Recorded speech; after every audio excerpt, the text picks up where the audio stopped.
Hello, it's great to see you all again. Before humans invented clocks, we were gifted by nature with a natural time-keeping device called the biological clock.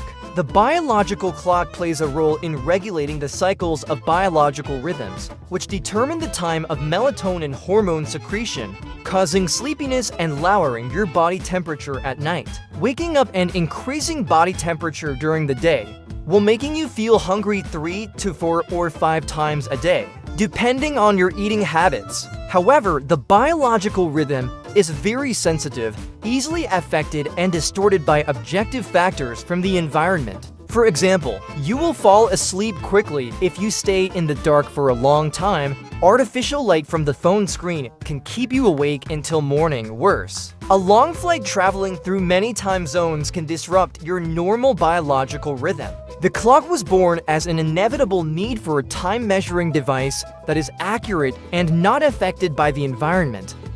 The sundial tells the time of day. It consists of a flat disc containing the dial, and a triangular blade will cast a shadow on the dial number as the sun moves across the sky. The shadow of the blade will align with the painted lines marked on the dial to indicate the time of day. The sundial appeared earliest around 1500 BC in ancient Egypt and Babylon.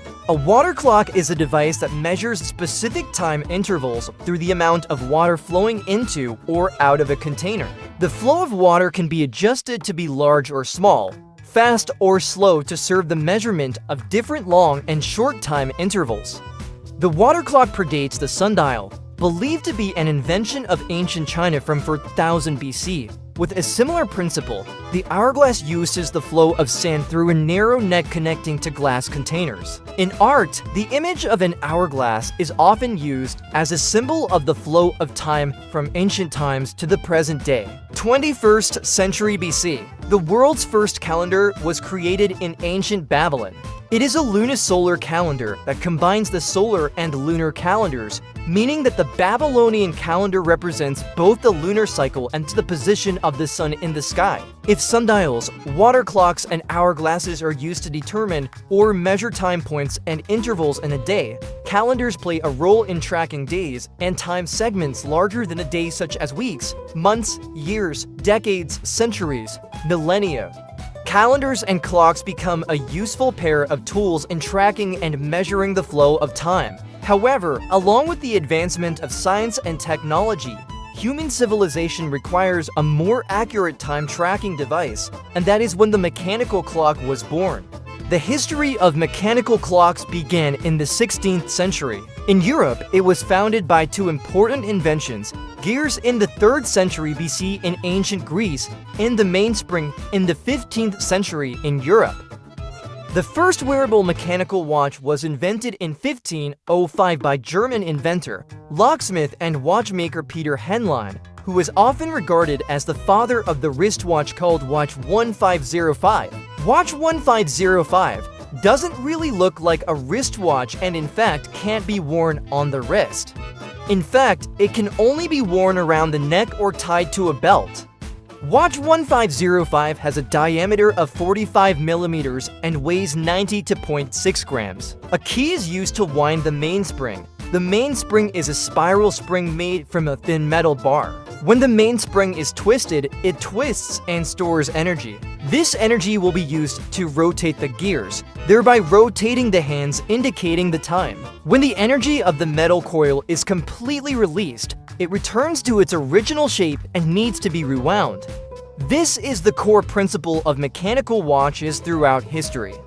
Back to Watch 1505, it was designed to run for about 12 hours per winding. Meanwhile, the mainspring in modern watches can power the mechanical movement for 40 to 50 hours, meaning the user only needs to wind it once every 2 days. Watch 1505 is the oldest wearable watch still in operation. According to Wikipedia, the watch appeared at a flea market and antique shop in London in 1987. Its estimated value in 2014 was from $50 to $80 million. Since its inception, mechanical watches have become more and more complex and sophisticated. Their accuracy has also been improved. However, even when accuracy is not something people are too concerned about when buying a mechanical watch, especially when the deviation is only a few seconds per day, it is still an inherent weakness of these time-measuring devices.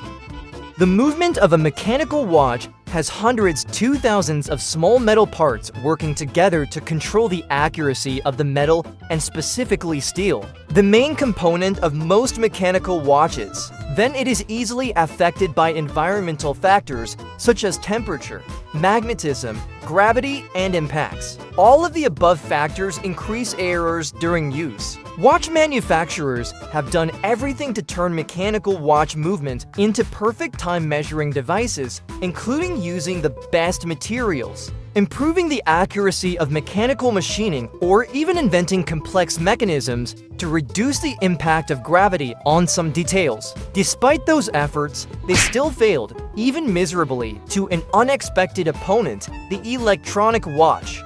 Electronic watches measure time from the vibrations of quartz crystals when excited by an electric current, providing dozens of times more accuracy than spring-driven and gear-driven machines.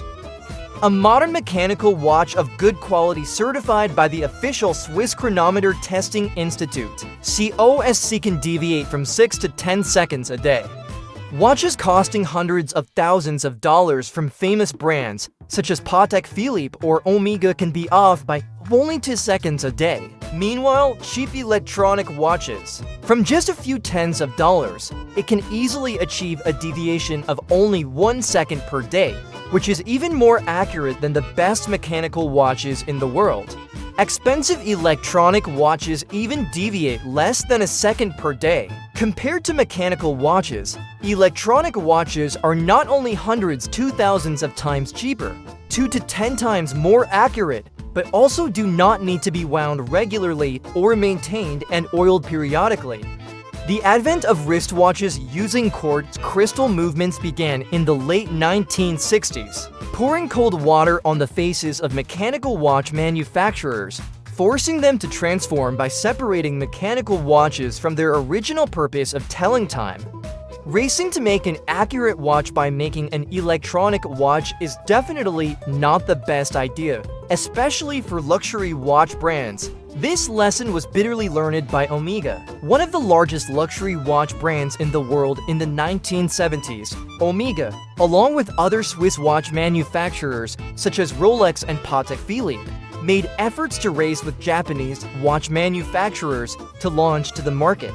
The first quartz watch in this race, Japan won when the Seiko Astron 35SQ became the world's first quartz wristwatch in December 1969. Shortly thereafter, in 1970, Omega introduced the Electroquartz, the first quartz watch from Switzerland. The quartz movement inside the Electroquartz achieves an accuracy of up to 5 seconds per month, surpassing all mechanical movements at the time, but thought it would reap the echo. But the effort to attach luxury and expensive to Omega's quartz watches quickly went bankrupt in just over a decade.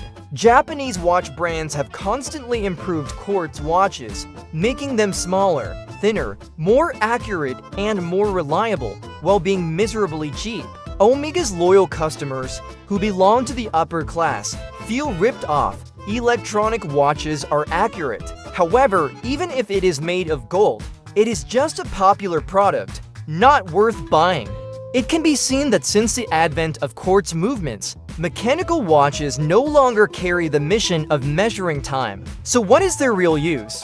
The first use is to store as a type of asset. Some famous watch models, limited production, or discontinued production can become a type of investment or speculative asset that you can pass on to your descendants. Similar to Bitcoin, stocks, and even real estate.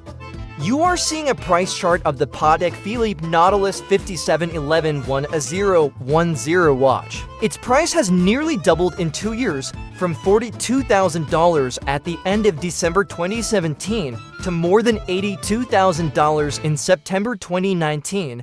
Similarly, We have the Rolex Daytona 116500, which has increased in price from 16,000 euros from the end of 2016 to 32,000 euros at the beginning of 2021. Exceptionally, the Audemars Piguet, with a starting price of only $16,000 in 2011, it has now increased in price more than 3 times to more than $57,000.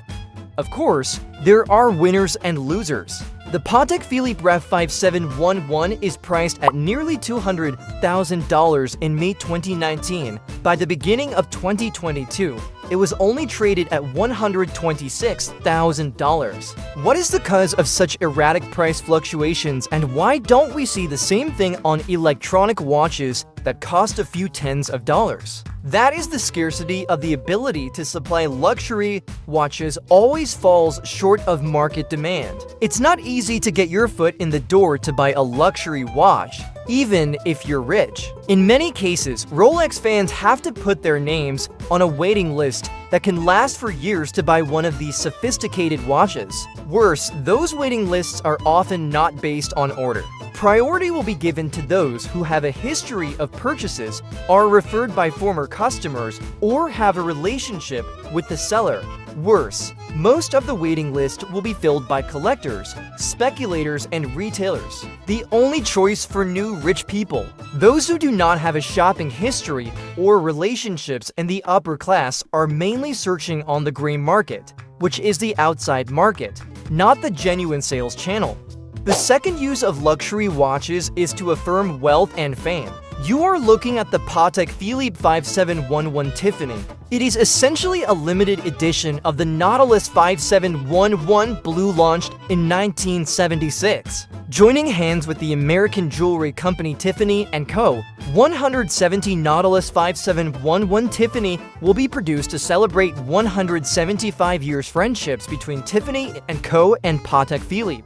This special watch model is exclusively for Tiffany & Co.'s most important customers, in which the first unnumbered number was auctioned in December 2021 with a starting price of $52,000 and a closing price of up to $6.5 million.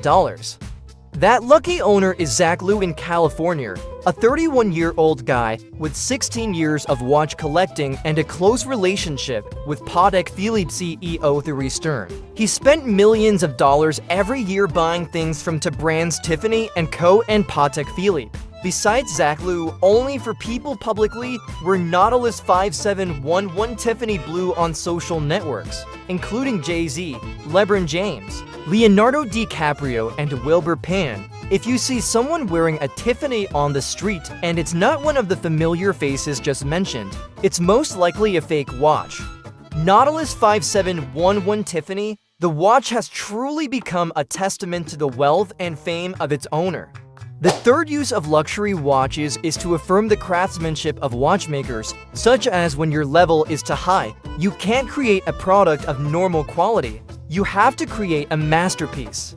Grand Seiko recently launched the Kodo, taking tourbillon technology to a new level. She was told that the Grand Seiko Kodo would be crafted by only one craftsman and cost $350,000. However, with only 20 limited editions produced worldwide, having money is not necessarily enough to buy it.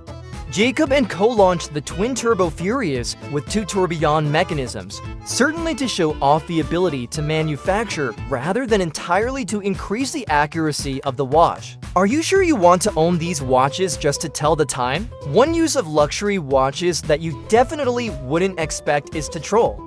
Cristiano Ronaldo, right after leaving Old Trafford, collaborated with Jacob & Co. to launch the Epic X watch model, which includes an image of him scoring against Manchester United when he was still playing for Real Madrid.